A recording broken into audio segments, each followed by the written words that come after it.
A record number of households have taken up energy hardship plans as cost of living pressures have continued to rise. Our political correspondent Olivia Caisley is live in the studio. Liv, the coalition understandably has seized on this and also the anniversary of that infamous promise to reduce power bills. Exactly right. It plays perfectly into their political narrative, and the question they'll be asking of Australians as we head into the next election: are you better off than you were 3 years ago? As you'll see in this data here, energy bills in particular are really biting. So the amount of people that need help with payment plans has risen from 96,000 to 130,000 over the year from June 2023 to June 2024.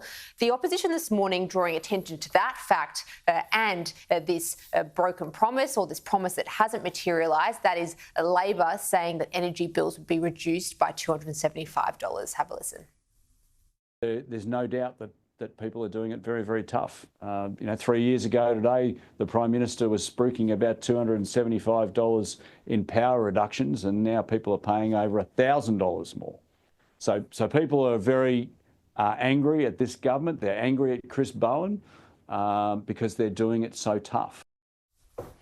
Of course, Labor would argue that the context has changed since that promise has been made. Of course, the worsening or deteriorating situation, the war in Ukraine, putting upward pressure on electricity prices, as has just global inflation on the whole. Here's the Energy Minister, Chris Bowen, in an interview with Laura Jays just last week, defending that promise, which, as I say, hasn't materialised. Well, the modelling is there that we released from opposition. We're not walking away from those policies. Why is it so hard to say, Minister? Seriously. You promised $275 off their bills by now in 2021. That hasn't happened. And we can read all the reports, but the only report people are reading is when their their bills go in their letterbox, right? And when they get those energy bills, they're seeing a $75 a quarter rebate from the Albanese government. In some states, they're seeing state rebates. It's artificial, and they're still paying for it. It's their taxes.